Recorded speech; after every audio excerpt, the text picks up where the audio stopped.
Welcome to Motivated to Lead podcast, helping you become a better leader. I'm your host, Mark Klingsheim. Hi, everyone. Thanks for joining us again for our podcast this week. My name is Mark Klingsheim with SEMA Partners.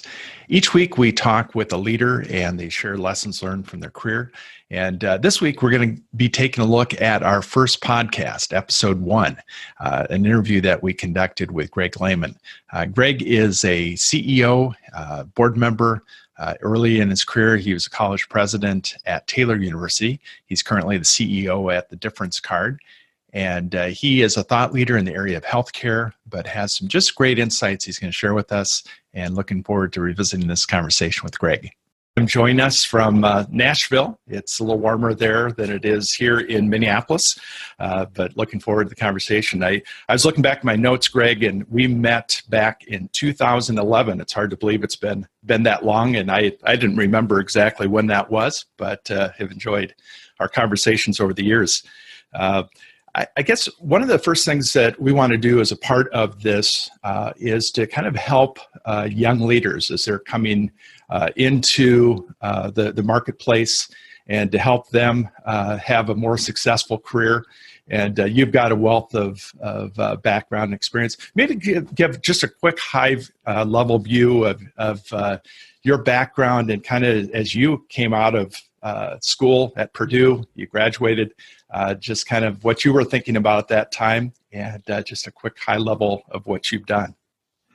Well, thanks, Mark. I appreciate the opportunity, and I agree. Time flies. I couldn't remember what the year was when we became friends, but that sounds about right. So thanks for allowing me to share some thoughts. So I was at Purdue, got my master's and PhD on a fast track back in, I don't know if I should say when, but it's 1973. So sure.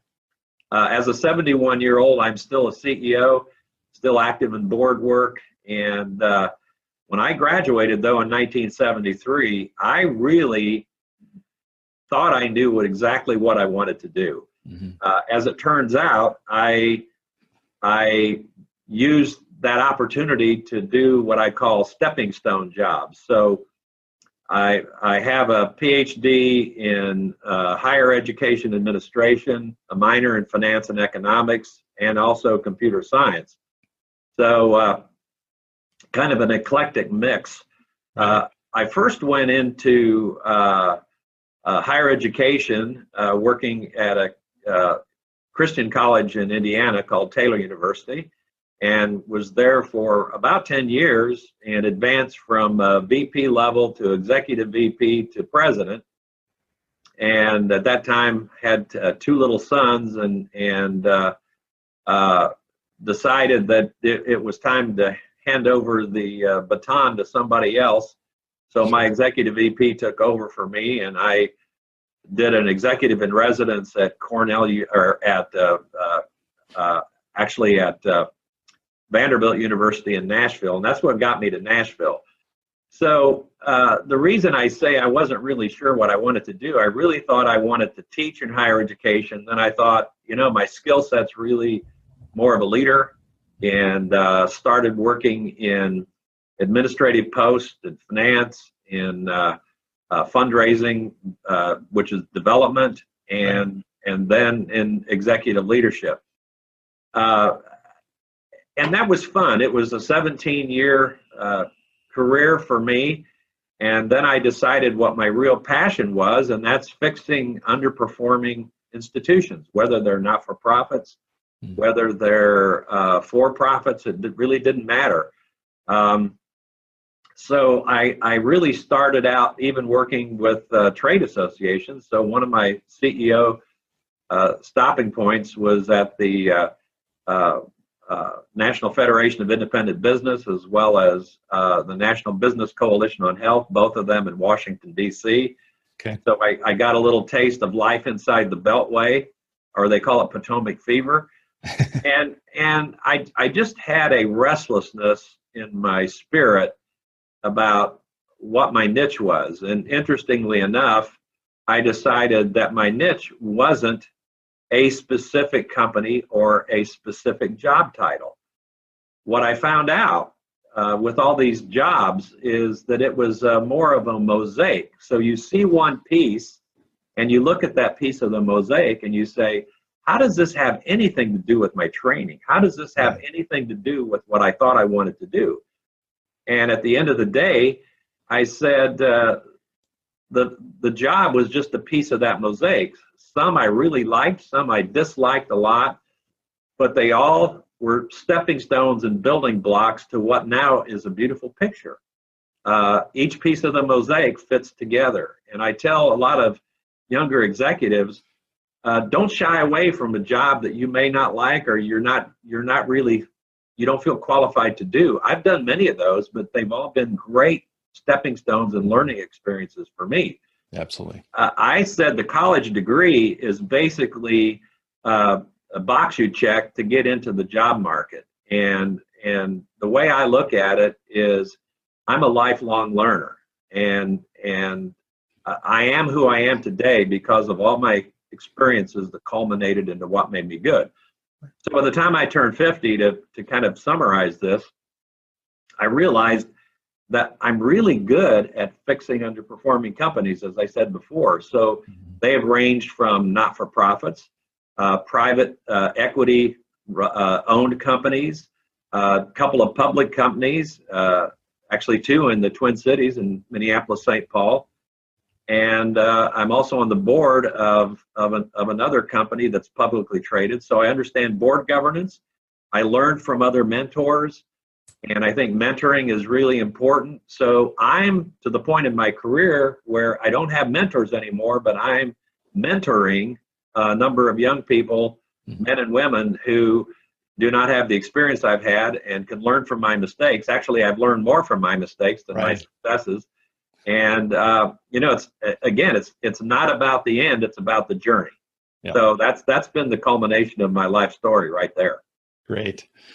No, it's great to hear kind of your journey in that. As you know, most people that go to college a lot of times don't end up in the career that they thought they were going to go into, and that it is a journey of figuring out what it is that how you're motivated, how you're wired.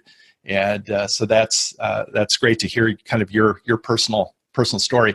If you were to go back in time, able to go back in time and talk to a 22-year-old Gregg Lehman about his career, what advice would you give him? I would say don't be so sure of yourself in terms of what you think you're on earth to do, because I was arrogant enough to say that at 22, my goal is to be a college president at age 35, and I succeeded at 34. And as I look back on that, that was a stupid statement because I learned a lot from that experience, but I really wasn't emotionally prepared. I was mentally prepared, but not emotionally prepared for that amount of pressure, just because I hadn't had the experience to justify that. So I was type A, gung-ho, go-getter, always had to prove myself. I had a friend who's a Christian psychologist, and he said, why do you feel you have to succeed? And I said, to prove all those naysayers wrong. And they said, so what happens if you do fail? And I said, well, I can't fail. And they said, you will fail at something. You failed at different things. You failed at different things in life. Did it kill you? And I said, no. Did it make you bitter? And I said, not really. I said, I was disappointed, but I learned from it. And he said, well, there you go. So it's not going to kill you. It's a learning experience. It may be God's way of telling you to slow down and reflect and learn and then go forward. So I would tell my 22-year-old self, take a deep breath, learn to walk before you run and savor each experience. And don't be so crass to say, this is what I'm going to do and this is where I'm going to end up, because your life experience, like the mosaic, is one little piece at a time. And you have to put all those pieces on a canvas to make sure that and then take a step back 10 feet and say, wow, that's a beautiful mosaic. Tell me what advice maybe that you received would you ignore, if you were, again, talking to your 22-year-old self? Well, it's interesting. I got some advice from some of my supervisors that, and I hung on every word. And some of those supervisors really didn't have my best interest at heart. And so it goes back to what an old college president told me when I became a college president. He said, when people give you advice or heap praise on you, it's kind of like liniment, that you rub on sore muscles. He said, if you rub it on your muscles, it actually helps alleviate the pain, but if you ingest it, it'll kill you. So what I was doing is ingesting all the advice and making a lot of bad decisions because of that, as opposed to just, listening to it and processing it. And I think my best advice is learn how to take a step back, process it. What I do now is I get the counsel of a lot of wise people before I make a big decision. And I think that's really critical at a younger age, as opposed to just listening to one voice in your head. And, if you're spiritually inclined, to pray about it. I like to keep a ledger that has what are the pluses of what I think I am hearing, what are the minuses. And sometimes I've had 2 or 3 different opportunities in front of me. And once I take a step back, I usually do a personal retreat. I think it through. I talk to my peers, people that I respect, and put that ledger out in front of me, talk to my wife, and then I'm ready to make a decision. And usually it's a better decision than knee jerking. So in my younger years, I knee jerked a lot. I was, I attributed that to being a free spirit and hungry, but it was just immaturity. So how important is it? I know you mentioned that you're a mentor to many young leaders today and have done that over the years, but how important was it to have a mentor? And are there specific people that you can look back on and say they were critical to your now success as far as an executive? Yes, I've had 3 that come to mind that influenced who I am today. The first one was a retired board chairman of Pillsbury. He mentored me in graduate school and was like a father figure to me. And he was a tough critic, but also had very wise, sage advice that I listened to and learned from, and attribute a lot to my leadership skills to his leadership and allowing me to pick his brain. And that was very important. The second one was a pastor who was a college president who mentored me when I was a very young college president who thought I knew more than I actually did. And he took me under his wing. He helped me with public speaking. He helped me organize my thoughts for public speaking. He taught me some great leadership skills, mostly by watching him. But he continually surrounded me with his love and his critique. And that was a big influence on my life. And the third person is actually a guy in the Twin Cities who was my board chairman for the 2 companies there. And he taught me more about board governance than anything I've ever read or even observing other boards. And when I look at stewardship, financial responsibility, financial accountability, ethical standards, this is my go-to guy. And I've thanked him many times, as I've thanked all of them, saying I wouldn't be who I am today without your guidance and your leadership. And for most importantly, taking the time to spend with me and let me use you as a sounding board, but also tell me when I was doing the wrong thing. And I can't tell you how much I appreciate that. That's great. You mentioned as far as that you've learned some through life experience and through your mentors. Are there any books that are at the top of your list that you believe that are must reads for a young executive, or even those that are in the career that are looking to grow and develop? Well, there are many, but I have 2 or 3 that come to mind that I I really are go-to books, and they've been around for some for over a decade and others for longer than that. One of them was uh, a funny title, but it's got a really strong content, is Who Moved My Cheese? And that was Dr. Spencer Johnson. That's a book that he wrote. I keep it on my bookshelf. I refer to it a lot, and I can't tell you how much I appreciate the insights in that. The other one is a book that came out a long time ago by Robert Greenleaf called Servant Leadership. And I would say my style today is pretty much a mirror image of what is in that book. I really believe in servant leadership, and I know that I try to lead by example. I don't feel that I'm better than anybody on my executive team. Most of my jobs are the C-suite, the CEO level for the last several decades. And I always say I'm the first among equals. The buck stops with me, but I need all of you to pull in the same direction. And then one that I read recently that's been around about a decade called The Go-Giver. You've heard about go-getters.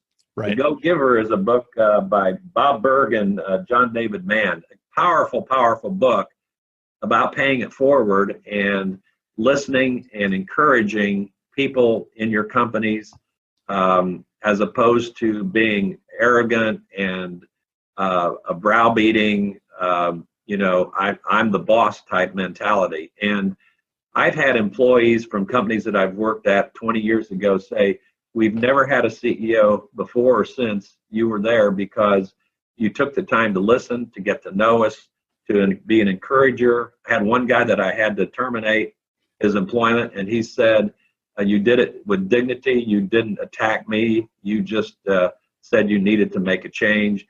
You treated me fairly. And he said, I'll never forget that. So I would give that advice. And I think those three books that I mentioned are great illustrative examples of what I've just been talking about. Right. Great. Yeah. No, I've read all three, and I would agree those are great books to have on your bookshelf. As you think about your career, and you've stayed motivated, engaged throughout your career, what would you say is the main reason that you've kept your passion for what you're doing? That's a great question, and I think what has helped me keep my passion is each day is a new opportunity. I usually journal what I want to do that day, and then at the end of the day, what I learned that day. And I always see areas that I can improve. But I think the reason I stay passionate about what I do is I want to be an example to others to walk the talk.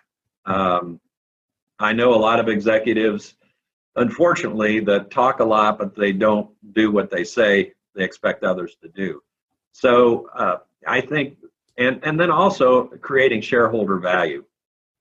I have a passion for taking underperforming companies and as I mentioned earlier, helping them perform on all cylinders. And sometimes that means in re-engaging and maybe changing the executive team. Sometimes that means that they're operating inefficiently. Sometimes it means they fall in love with ideas that are going to bankrupt the company, as opposed to, as a lot of people have said, fail fast. If it's not going to work, and I've had those, cut your losses, dust yourself off, and try to provide shareholder value. And when I've been able to do that and sell companies and keep employees working and getting a regular paycheck, that's what drives me every day. I just love doing that and love fixing broken things. So I'm not too good at fixing toasters, but I'm pretty good at fixing companies.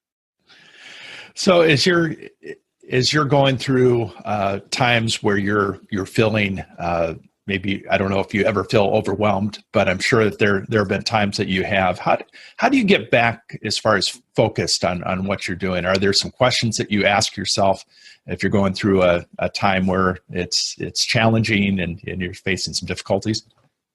Yes. As a matter of fact, 2017 and 2018 were two of those years where I was chairman of the board of a publicly traded company that was in medical manufacturing. and it had offices in Kansas City and a suburb of Detroit. We had the perfect storm hit, and I've never been so discouraged and stressed out in my entire career. But let me tell you what I did during that time. And so just to kind of paraphrase real shortly, what happened was I was brought on this board in 2014 to mentor a new CEO that had never been a CEO. The problem was he didn't want to be mentored. And so he basically said, I didn't know what I was talking about.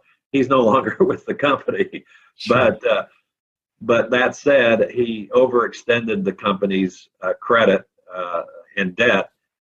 And, basically, there was a lot of Medicare payments to the company, and Medicare cut back what they were reimbursing, and the company took over a $5 million hit, busted their bank covenants for their debt. We had an activist shareholder try to take over the company last year and oust me as chairman. We prevailed on all those things, and the company is back on track, and I'm now mentoring a guy that was head of sales, and he is now the CEO. But I had a lot of nights where I came home very discouraged. I would just, my wife said, you're very quiet. What happened? And I said, I just don't want to rehash it, but just pray for me. And she got me to talk. And I also, it's, as they say, it's very lonely at the top because you don't have anybody, inside the company or right. Other board members. But I did talk to one of my board members who was a friend of mine and on my board in the Twin Cities. And, I was very reflective, and I said, to God, I know I have something here to learn. And what my takeaway is that you still have to persevere. You still have to lead by example, and you can't let roadblocks or a brick wall stop your progress. Mm. And so I basically had that as my mantra, and it kind of goes back to a quote when I was in sales. It said, I never lose. Either I win or I learn. And I learned, and I didn't call those defeats. I just said, those are learning experiences. We're going to shore up the board. We're going to get a new CEO. I talked to a lot of shareholders. I traveled a lot, calming the markets, talked to banks. And I just said, you know what? Even if we fail, I have to lead by example. And so I sort of talked myself out of my doldrums, and with a lot of family and friends supporting me and loving me through it, and just said, this too shall pass. And it did. So that's my advice. Just persevere, take a step back, be reflective, find friends you can talk to, you can counsel with, and recharge your battery. So I took a lot more time away. I went to the beach with my wife just to decompress. And that's the other advice that I have. I used to be such a type A that I would almost hit the wall and implode. And it's not worth it. Always take time off. Take the vacation allotted. You have to recharge, recreate in order to be effective, because hard times are going to come in every company. It's great advice. I think as you're looking at kind of that passion and desire to, I think we've had this conversation that you're at a stage in your career that you mentioned some of your friends have already retired and are golfing and or staying on the beach, and that you're still engaged with life and with what you're doing. And that's a great, I think, role model for somebody that's staying in the game and doing well. So I applaud you for that. As you're thinking about, and our business is about finding leaders for organizations, and what are some of the things as you're looking at building a team? What are some of the qualities that you look for in people that you bring on to your team, and give us a little bit of some of your thoughts around that? That's a good question, Mark. I usually try to find people that are a lot smarter and subject matter experts in the areas that I'm not strong in, and that's the honest truth. Sure. But also, I want people that can help shape the culture of the company to a high-performing company. And in many cases, people look good on their resume, as you know, in your business, and they've got the credentials. but they're not the right fit for the cultural environment or the state of the business at a time when you need some help. So examples are, oftentimes I would find subject matter experts in a manufacturing company, as a case in point in Minneapolis, that could help guide our R&D process because it was faltering and we had no new product releases in 10 years and we were losing money.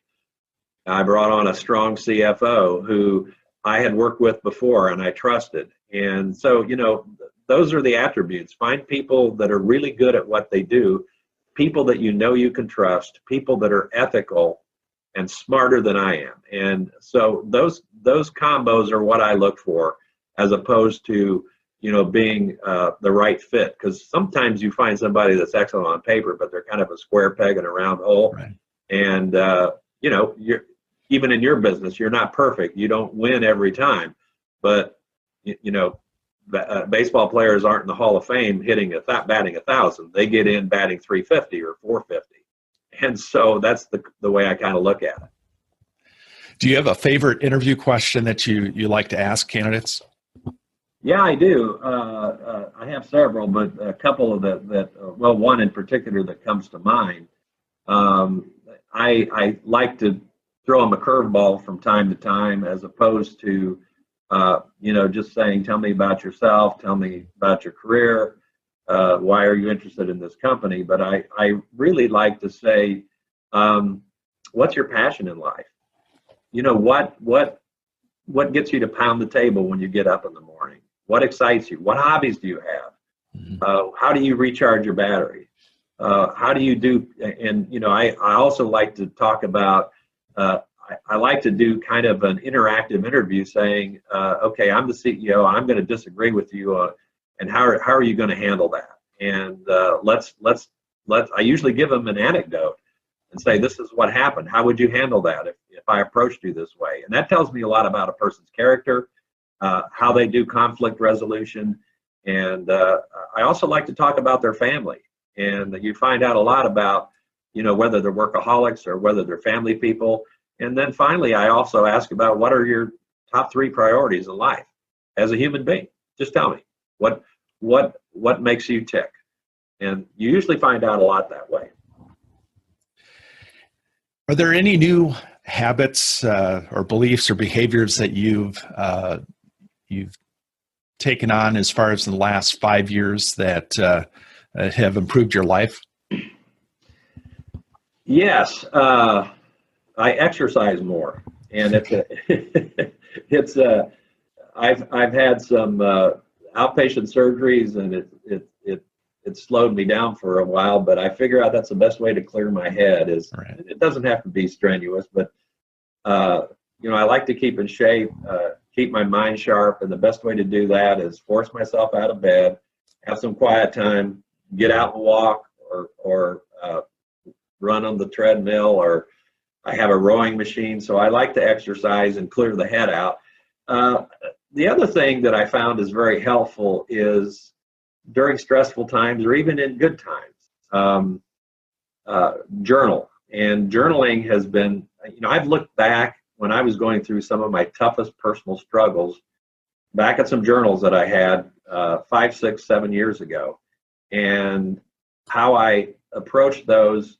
I put the thing down on paper, and then what insights I had, and then what did I do about it. And those are some habits that I have adopted in the last 5 or 6 years that served me very well, even to this day. And then finally, the other habit is really listening and being there for my family and helping them out, whether it's personally or just little chores or doing something, being fully engaged when you're in business. And the new habit that I have is, I take my phone out of my pocket, put it in the bathroom on the vanity, and I engage my wife. And if my kids are there or friends are there, I engage them, and I don't keep looking at my email messages till the next morning. And that has given me a new sense of purpose. It's calmed my spirit, it's allowed me to sleep better, and I'm just happier. I wish I'd done it 20 years ago. Well, I'm not going to have my wife listen to this, but no, that's one of the things I need to do because it's hard to unhook. I mean, Yeah, it is. It is. so I think that's a great. I think people are always distracted, and it's amazing. You sit in a restaurant and you look at. You can have four people around a table, and they're all looking at their phones rather than Right. looking at each other, and Right. that's not a Right. good way to live. I've run board meetings where I've called out board members who are texting or doing emails, and I said, "Look, I'm paying you to be on this company's paying you to be on this board. You have a fiduciary responsibility. Put your phone away, and or if you have to take an emergency call, step out of the room. Excuse Right. me." And the other pet peeve that I have is always prepare. If you're going to serve as a board member, you have to be prepared. If you come into a board meeting unprepared and don't read your material, I don't need you as a board member. You're not going to be Right. effective. And so you have to learn to compartmentalize. And so being in board governance as well as a CEO, I have to practice what I preach as well. Mm-hmm. One of the things I have a question asked of a number of executives who are at kind of that stage in the career, maybe mid career, they're looking to get on a board, and that I probably get that question asked. Do you know of any board seats that are open or conversations I could have? What advice would you have for an executive that's looking for their first board seat? Anything particular that comes to mind? Yeah, I think that's a great question, and I do have people ask me that. And the first thing I ask them is, "Do you have the time to be able to commit to this?" Mm-hmm. It is a commitment, and if you're a full-time executive, I would say, and in a C-suite position, there's a lot of moving parts and a lot of pressure. Even at mid-career or even later in your career, I limit myself to one full board membership. Two maybe at the maximum, but I do some advisory calls as well, just gratis work. But I would say don't overextend yourself. The other thing I would usually say is find out where you can really make a contribution. As a C-suite executive, what do you think? And pick a board very carefully. Pick one where you see some areas that could need improvement. You feel you have a skill set, and then market yourself that way. And that's from finance people. I've had revenue cycle management people that I've talked to, have helped them get on some boards. And if somebody is on a board that's been on for 10 years or more and just likes collecting the paychecks or the stock options, right? I usually try to cycle them off the board and get fresh blood in there. I think 5-7 years is a maximum for a board seat, and you need to keep the board fresh and fully engaged. But I think it's more of a bandwidth issue for me as I counsel them and mentor them. And it's also, there are some extra duties and other governance issues as it relates to publicly traded companies versus private companies. And I would often suggest your first board seat maybe ought to be with a private company until you really learn the intricacies of running an SEC governed company, which is much different, and there's a lot more financial risk involved. Yeah. So anything as far as kind of personally that you use, I'm kind of a techie, like new technologies, and sometimes it can be that thing that could be a distraction, but anything that you've purchased or you use on a daily basis that you think has helped you be more productive? Yeah, I use iPhones and iPads. I have on my wrist a fitness watch, a Garmin watch that monitors blood pressure, steps. My doctor says I listen to my body, so I have a lot of apps, including a blood pressure cuff app that's on my iPhone. I have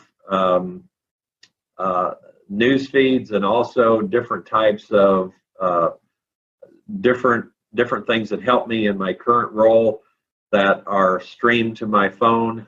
So when I'm on a plane or I'm having some downtime and between meetings, I'll sometimes learn from those things. But at this stage of my career, I'm kind of into monitoring my own body and making sure that I'm functioning on all cylinders. So, but I have probably too many apps, but the ones I don't use.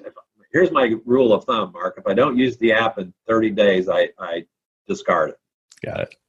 Get rid of the clutter. Yeah.